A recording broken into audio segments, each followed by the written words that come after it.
এখন চহৰত এটা চোৰ আছিল। সি ইফালে সিফালে ঘূৰি ফুৰি মানুহৰ বস্তুবোৰ চুৰ কৰিছিল আৰু এদিন সি নতুন চিকাৰৰ সন্ধানত ঘূৰি ফুৰিছিল। বহুত দিন হৈ গ'ল, ভাল মানুহ এজন বিচাৰিয়েই পোৱা নাই। তেতিয়াই সেই ঠাইত গাড়ীৰ পৰা এজন মানুহ নামিছিল। মানুহজনৰ হাতত এটা বেগ আছিল। সেই মানুহজন বহুত ধনী যেন লাগিছে আৰু বেগটো কেনেকৈ সাৱটি লৈ আছে, যেন বেগটোৰ ভিতৰত সোণৰূপহে আছে। নিশ্চয় বেগটোত কিবা ভাল বস্তু আছে। মই বেগটো চুৰ কৰিব লাগিব। হীৰা দৌৰি দৌৰি গ'ল আৰু মানুহজনৰ পৰা বেগটো টানি লৈ তাৰ পৰা গুচি গ'ল। চোৰ চোৰ, মোৰ বেগটো চুৰ কৰি লৈ গুচি গ'ল। ঐ, তই মোক বেগটো ঘূৰাই দি থৈ যা, নহ'লে কিন্তু তোৰ লগত ভাল নহ'ব। হীৰাই মানুহজনৰ কথা নুশুনিলে আৰু সি বেগটো লৈ এখন নিজান ঠাইলৈ গুচি গ'ল। তালৈ গৈ সি বেগটো খুলি চালে আৰু দেখিলে বেগটোৰ ভিতৰত এখন ৰঙা ৰঙৰ চশমাহে আছে। চশমা? সেই মানুহজনে এই বেগটোৰ ভিতৰত চশমাখন ভৰাই থৈছিল আৰু সেই মানুহজনে মোক কি কৈছিল, মোৰ বিপদ হ'ব পাৰে। মই যদি আগতেই জানিলোহেঁতেন এই বেগটোৰ ভিতৰত এই চশমাখন আছে বুলি, তেতিয়াহ'লে মই ইমান কষ্ট নকৰিলোৱেইহেঁতেন। হীৰায়ে বেগটো লৈ খঙত ঘৰলৈ গুচি আহিলে আৰু ঘৰলৈ আহি দেখিলে বাহিৰতে ল'ৰা-ছোৱালীবোৰে খেলি আছে। তেতিয়াই সি বেগটো তাতে থৈ ভিতৰলৈ গুচি গ'ল।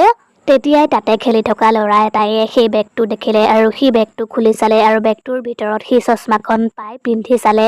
চশমাখন পিন্ধাৰ লগে লগেই সি চিঞৰ মাৰি দিলে আৰু লগে লগেই সি চশমাখন খুলি পেলাই দিলে আৰু তাৰ পৰা গুচি গ'ল।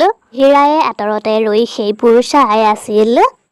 আৰে, টিংকুৱে দেখোন সদায় মোৰ বস্তুবোৰৰ সৈতে খেলি থাকে। আজি আকৌ তাৰ কি হ'ল? নিশ্চয় সেই চশমাখনত কিবা গণ্ডগোল আছে। মই গৈ চাওঁগৈচোন। হীৰায়ে চশমাখন পিন্ধিলে আৰু চশমাখন পিন্ধি সি থতমত খাই গ'ল। চশমাখন পিন্ধাৰ লগে লগে সি তাৰ সন্মুখত 3টা ভূত দেখা পালে। ভূত ভূত, বচোৱা মোক, মই এয়া কি দেখিছো? হীৰা ভয়তে তাৰ পৰা পলাই এখন নিজান ঠাই পালেহি, কিন্তু তাতো সি একেই পৰিৱেশ দেখিলে। তাৰ সন্মুখত ভূতৰ লাইন লাগি আছিল। সেইবোৰ দেখি সি তাতেই অচেতন হৈ পৰিল। প্ৰায় এঘণ্টামানৰ পাছত যেতিয়া তাৰ চেতনা ঘূৰি আহিলে, তেতিয়াও সি আকৌ সেই একেই পৰিৱেশেই দেখিলে। এইবোৰ মই কি দেখিছো? কেনেবাকৈ মই সপোন দেখি থকা নাইতো। নিশ্চয় এই চশমাখন ভূতৰ চশমা হয়। হীৰায়ে চশমাখন খুলিবলৈ চেষ্টা কৰিলে, কিন্তু সি নোৱাৰিলে। এই চশমাখন বাৰু কিয় খোলা নাই? টিংকুৱে দেখোন খুলি পেলাই থৈ গৈছিল। মই এতিয়া কি কৰো বাৰু? মোৰ এতিয়া কি হ'ব? তেতিয়াই তাৰ ওচৰলৈ 2টা ভূত আহিল আৰু দুয়োটা ভূতে জোৰ জোৰকৈ হাঁহিবলৈ ধৰিলে। আজি কিন্তু মোৰ বৰ ভাল লাগিছে দেই, কাৰণ আজি মই নতুন মানুহ এজনক লগ পালো। কিন্তু মোৰ ইয়াক দেখি খাই পেলাবলৈ মন গৈছে। ইয়াক দেখি মোৰ বৰ লোভ লাগিছে। তই কি কৈছ? এইবোৰ নতুন বন্ধুক খাবলৈ নাপায় নহয়। আপোনালোকে এইবোৰ কি কথা কৈ আছে? বন্ধু খানা? আপোনালোকে মোক একো নকৰিব, মোক যাবলৈ দিয়ক। ইমান সহজতে তোক কেনেকৈ যাবলৈ দিব পাৰো? ইমান দিনৰ মূৰত তোক লগ পাইছো, তোৰ হতুৱাই বহুত কাম কৰোৱাব লাগিব। হীৰায়ে বহুত ভয় খালে আৰু সি তাৰ পৰা পতাপত ঘৰলৈ গুচি আহিলে। মই বাৰু ক'ত ফচি গলো? মোকনো কিহে পাইছিল সেই বেগটো চুৰ কৰিবলৈ? মই এতিয়া এই ভূত প্ৰেতবোৰৰ পৰা কেনেকৈ হাত সাৰিম? হীৰায়ে কথাবোৰ কৈয়ে আছিল, তেতিয়াই তাৰ ওচৰলৈ এজনী চোৰেল আহিল। আপুনি আকৌ ইয়ালৈ কিয় আহিছে? আপোনালোকে মোক শান্তিত থাকিবলৈ দিয়ক। তই শান্তি পাবি নহয়। তই মোৰ পেটত সোমালেই তই শান্তি পাই যাবি। হ'ব হ'ব, মোক ক্ষমা কৰি দিয়ক। তই মোৰ এটা কাম কৰি দে। তই মোৰ স্বামীক ইয়ালৈ লৈ আহ গৈ। সি মোক বিষ খুৱাই মাৰি পেলালে। তাৰ ঘৰৰ চাৰিওকাষে তন্ত্ৰ মন্ত্ৰ কৰি থোৱা আছে, সেইবাবে মই তাৰ ঘৰৰ ভিতৰলৈ সোমাব নোৱাৰো। তই যা আৰু তাক ইয়ালৈ লৈ আহ গৈ। মই মোৰ মৃত্যুৰ প্ৰতিশোধ ল'ব লাগিব। তাৰ মানে আপুনি মোৰ হতুৱাই আপোনাৰ স্বামীক মাৰি পেলাব? নাই নাই, মই তেনেকুৱা কাম কেতিয়াও কৰিব নোৱাৰো। তই যেনেকৈ কৈছ যেন তই এটা সাধু বাবাহে। মই তোৰ কথা জানো। তই যে এটা চোৰ, তই যে কিমান মানুহৰ লোকচান কৰিছ। তই সোনকালে যা আৰু মোৰ স্বামীক লৈ আহগৈ, নহ'লে কিন্তু মই এতিয়া তোক খাই পেলাম। চোৰেলজনীৰ কথা শুনি হীৰায়ে ভয় খালে আৰু সি চোৰেলজনীয়ে কোৱা ঠিকনাটোৰ ওচৰ পালেগৈ। কোনোবা আছেনে বাৰু ঘৰত? হয়, কাক লাগে বাৰু আপোনাক? লটাৰী খেল এখন আছে, খেলখনত জিকিলে নতুন ঘৰ এটা দিব। আপোনাৰ চাবলৈ মন আছে যদি মোৰ লগত ব'লক, দেৰি কৰিলে কিন্তু লাভ নহ'ব।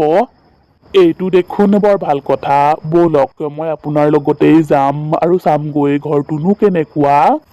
হীৰায়ে মানুহজনক লগত লৈ তাৰ ঘৰলৈ গ'ল আৰু চোৰেলজনীয়ে মানুহজনক মাৰি তাইৰ মৃত্যুৰ প্ৰতিশোধ পূৰণ কৰিলে। এতিয়াহে মোৰ মনটো শান্তি লাগিছে, মই এতিয়া যাওঁ। সেইখিনি কৈ চোৰেলজনী তাৰ পৰা গুচি গ'ল। বাপৰে, মই বহুত বেয়াকৈ ফচিলো। মই এতিয়া কি কৰো একো ভাবিয়েই পোৱা নাই। মই এই চহৰখনৰ পৰা বহুত দূৰলৈ গুচি যাওঁ আৰু ভাল বাবা এজনক এই চশমাখন দেখুৱাও আৰু এই চশমাখনৰ পৰা কেনেকৈ হাত সাৰিব পাৰো তাকেই চিন্তা কৰো। হীৰায়ে তাৰ প্ৰয়োজনীয় বস্তুবোৰ বান্ধি লৈ চুপচাপ ঘৰৰ পৰা ওলাই আহিছিল, কিন্তু আধা ৰাস্তাতেই তাক ভূতবোৰে লগ পালে। কলৈ যাৱ তই? তাৰমানে তই আমাৰ পৰা পলাবলৈ বিচাৰিছ? তাৰমানে তোৰ এইটো মতলব, তই এনেকুৱা কৰিব নোৱাৰ। তই আমাক দেখা পাইছ, সেইটো তোৰ অসুবিধা। তই আমাক নুসুধাকৈ একো কাম কৰিব নোৱাৰ। আমি যি কওঁ তই তাকেই কৰিব লাগিব। মই আপোনালোকক নুসুধাকৈ একো কাম নকৰো, চিন্তা নকৰিব। তই সঁচাকৈয়ে কৈছনে নে আমাক মূৰ্খ সজাইছ? তই যদি আমাৰ কাম নকৰ তেতিয়াহ'লে তই জীয়াই থাকি লাভ নাই। সেইখিনি কৈ চোৰেলজনীয়ে হীৰাক কেইবাবাৰো ঠেকেচি পেলাই দিলে। হীৰাৰ ভয়তে অৱস্থা বেয়া হৈ গৈছিল। তেতিয়াই তালৈ এটা ভূত আহিলে আৰু ভূতটোৱে হীৰাক ডিঙিত ধৰি ওপৰলৈ উঠাই ল'লে আৰু তেতিয়াই তালৈ এজন মানুহ আহিলে। মানুহজনেও হীৰায়ে পিন্ধি থকাৰ নিচিনায়ে এখন চশমা পিন্ধি আছিল। সেই মানুহজন অন্য কোনো নাছিল, হীৰায়ে যাৰ পৰা চশমাখন চুৰ কৰি আনিছিল সেই মানুহজন আছিল।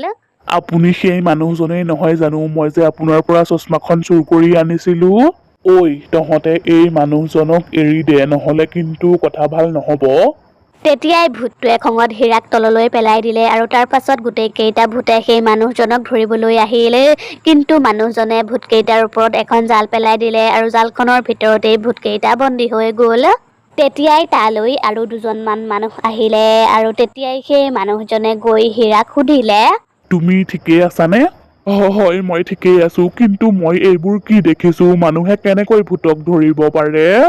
তাৰ পাছত সেই মানুহজনে হীৰাক সকলোবোৰ কথা বুজাই ক'লে আৰু হীৰায়ে মানুহজনক সুধিলে সেই চশমাখন কিয় খোল নাখায়? তেতিয়া মানুহজনে হীৰাক ক'লে সেই চশমাখন বেলেগে খুলি দিলেহে খোল খায়। কিন্তু এই চশমাখন দেখোন আমাৰ ঘৰৰ ওচৰৰে ল'ৰা এটাই পিন্ধিছিলে, সি দেখোন চশমাখন নিজেই খুলিলে। আচলতে এই চশমাখনে সৰু ল'ৰা ছোৱালীৰ ওপৰত কাম নিদিয়ে। তাৰ পাছত মানুহজনে হীৰাক ক'লে সি যাতে আগলৈ চাই চিতি কাম কৰে। তেতিয়াই হীৰাকে মানুহজনক ক'লে চাই চিতি কাম কৰাটো বাদেই সি চুৰ কৰায়েই বাদ দিলে।